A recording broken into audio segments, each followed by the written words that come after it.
जाए तो गुरु मिला तो सब कुछ मिला और मिला नहीं कुछ सूत दारा અને લક્ષ્મી હો તો પાપી જન કે ઘર આ ત્રણ વસ્તુ બધે હોય હો તમે પાપ કરો તો હોય सूत એટલે છોકરા દારા એટલે પત્ની લક્ષ્મી એટલે આ સંપત્તિ આ ત્રણ વસ્તુ તો પાપ કરતા એના ઘરે હોય પણ જેને સદગુરુ મહારાજ મળી ગયા જેની ઉપર સદગુરુ મહારાજનો પંજો પડી ગયો એને દુનિયાની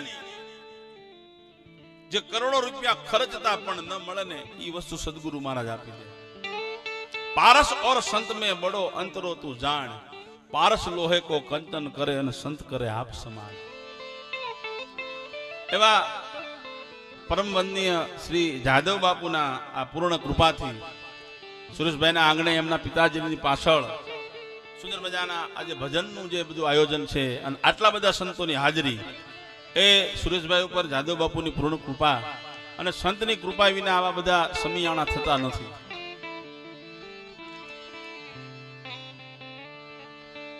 भजन तमारे करवू होय नथी मागतो मेल मेलातू नथी मागतो हीरा जवरातू नथी मागतो माल खजाना मोटा पण अंत समये ठाकर आवीने उभो रहे आटलू मागे ने एने भजन कर्युं कहेवाय अने आटलू मागता कोने आवडे जेने संत मळ्या होय जेने साधु मळ्या एने मागता आवडे मागवानुं ई मागीए तो नाथ नो पाडे ना बाकी नो मागवानी हा प्रभु नो पाडे पालिया मागवानुं मगाय पछी मारे हेलिकॉप्टर नो मगाय कारण के ई कोई दी नो मळे भगवान ने कहे हे परिब्रह्म परमात्मा अखिल ब्रह्मांड ना मालिक बे चार प्रोग्राम वधारे मळे एवुं करजे तो ई भगवान एक सेटिंग कर दे पछी एम के हूँ हेलिकॉप्टर लईने प्रोग्राम करवा जाऊं तो ई वस्तु पते एवी नथी એટલે સંત છે ને બહુ દયાળુ એનો સ્વભાવ છે માખણ જેવી જેની મુલાયમતા રામચંદ્ર ભગવાને 9 પ્રકારની ભક્તિ સબરી મૈયા ને કહી છે હે સબરી મૈયા હવે તમે જો લક્ષ્મણજી ભગવાન રામ ને એવું કહે છે કે પ્રભુ કે હા કે આપણે ક્યાં જઈ રહ્યા છીએ કે લખન કેમ એવું પૂછવું પડ્યું કે પ્રભુ આ ઝાડવાના પર્ણમાંથી ઝાડવાના પાંદડામાંથી મને રામ રામ રામ શબ્દ સંભળાય છે આ પ્રકૃતિ આખી ચેન્જ થઈ ગઈ છે પ્રકૃતિ આખી ફરી ગઈ છે પ્રકૃતિ કોઈ ફરે નહીં અને ત્યારે ભગવાન રામ એમ કહે છે કે લક્ષ્મણ એમાં નવાઈની વાત નથી તો કે સબરી મૈયા ની ગુરુની જે નિષ્ઠા છે 7 વર્ષના હતા ત્યારે એમના સદગુરુ મહારાજે વચન આપેલું કે તારી કુટિયાએ રામ આવશે આજે 70 વર્ષના છે ને ઈ 70 વર્ષની ગુરુ ભક્તિએ પ્રકૃતિને ફેરવી નાખી નકર પ્રાણને પ્રકૃતિ હારે જાય પ્રાણને પ્રકૃતિ બે પ્રકૃતિને ફેર ન પડે પણ જો કોઈ સંત મળી જાય ને તો ફેર પડે દાખલા તરીકે જેસલ જાડેજા प्रकृति चेंज करी नाखी कारण के संत नो मिलन थे जाए प्रकृति चेंज थाय तो भगवान राम शेषा अवतार लखनलाल सबरी मैया ना आंगणे जईने उभा रह्या सबरी मैयाए जोयुं के राम आया એટલે નાચવા લાગ્યા ભાવ વિભોર બની ગયા એટલા નાચા પછી રડવા લાગ્યા तो भगवान राम के सबरी मैया रडो છો શું કામ તમારા સદગુરુ મહારાજના શબ્દો સાચા પડ્યા ત્યારે કે પ્રભુ दुखनु बात ई छे शू के हूँ भणेली नथी हूँ तो अधम छू भील कन्या छू मने प्रभु स्तुति आवड़ती नथी नका आज हूँ तमारी स्तुति करत ने ई बात तो मने दुख छे त्यारे भगवान एम कहे छे के सबरी मैया आप अधम है तमे अभण छो पण हूँ अने लक्ष्मण वशिष्ठनी पासे भणेला छी तमे बेसो आज हूँ तमारी पूजा करूं विचार करो जेना दर्शन करवा माटे धूड़ना राफड़ा थई जाय छतां जेना दर्शन न थाय ई अखिल ब्रह्मांडनो मालिक पूर्ण भगवान परमात्मा मर्यादा पुरुषोत्तम राघव आज सबरी मैया ने एम कहे छे तमे बेहो हूँ तमारी स्तुति करूं शुं काम के गुरुनी कृपा सबरी मैया उपर हती एटले अने सबरी मैया ने कीधुं हूँ तमने 9 प्रकारनी भक्ति कहूं एमां पहला प्रकारनी भक्ति आ सुरेशभाईना आंगणे आटला बधा संतोनी हाजरी छे ने 9 प्रकारनी भक्ति भगवाने कीधी ने एमां 8 प्रकारनी भक्तिमां बंधन लागे एक भक्ति से जेमां बंधन नथी लागतुं भगवान राम एम के सबरी मैया ए कहे रघुपति सुनु भामिनी बाता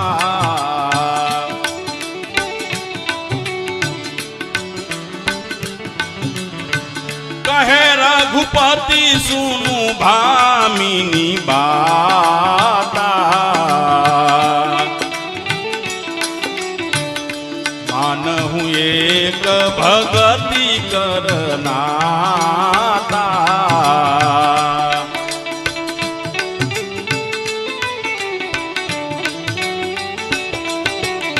હે સબરી મૈયા, હું આપને 9 પ્રકારની ભક્તિ કહું છું. તમારામાં તો 99 ભક્તિ છે, પણ જેનામાં એકાદી ભક્તિ છે ને એ મને પ્રિય લાગશે. અને પહેલી જ ભક્તિ કીધી ભગવાન રામે. પ્રથમ ભગતિ સંતન કર સંગા.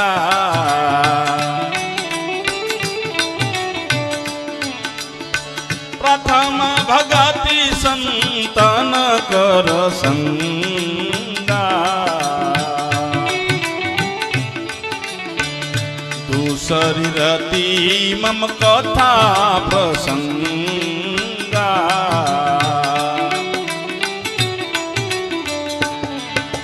ગુરુપદ પંકજ સેવા તીસરી ભક્તિ અમાન. ચોથી ભગતિ મમ ગુણગાન હૃદય કપટ તજગાન.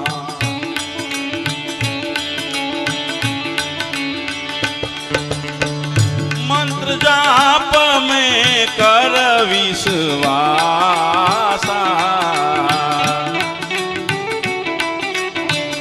મંત્ર જાપ મેં કર વિશ્વાસા.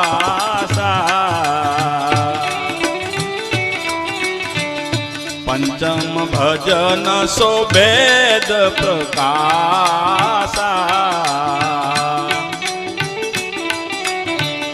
પંચમ ભજન સોભેદ પ્રકાશા. 9 પ્રકારની ભક્તિ ભગવાને કહી. એમાં 2-3 પ્રકારની ભક્તિ અહીંયા સુરેશભાઈના આંગણે તમે જોઈ શકો છો. કે પહેલી ભક્તિ કે પ્રથમ ભગતિ સંતન કર સંગા. કોઈ જાતનું બંધન નહીં. પહેલી ભક્તિ કે સંતનો સંગ કર. તો કે સંત કેવા કોને? કે જેના સાનિધ્યમાં જાઓ અને તમારા ત્રિવિધિના તાપને હરી નાખે ને એનું નામ સંત. શાંતિ પમાડે એને સંત કહીએ. શાંતિ પમાડે એને સંત કહીએ. એના દાસના દાસ થઈ રહીએ દુનિયામાં. શાંતિ પમાડે એને સંત કહીએ. શાંતિ પમાડે એને સંત કહીએ. જેના દાસના દાસ થઈ રહીએ દુનિયામાં. શાંતિ પમાડે એને સંત કહીએ. પહેલો ભક્તિ કે સાધુનો સંગ. બસ કોઈ બંધન નહીં. બાકીની 8 પ્રકારની ભક્તિમાં બંધન લાગે. ગુરુપદ પંકજ સેવા તીસરી ભક્તિ જમાન. ચોથી ભક્તિમાં ગુણગાન હૃદય કપટ તજીગાન. કારણ કે એ બહુ અઘરું છે. હૃદયની માલિકો કામ, ક્રોધ, મદ, મોહ, લોભ, મચ્છર એટલે ઈર્ષા. આ કાઢવું બહુ વહમું છે. એ નીકળે એવું નથી. એટલે કીધું છે કે બીજામાં બંધન લાગે. અને મંત્ર જાપ મેં કર વિશ્વાસા. પંચમે ભજન જો ભેદ પ્રકાશ. અત્યારે જે ભજન થાય છે ને વેદનો પ્રકાશ છે.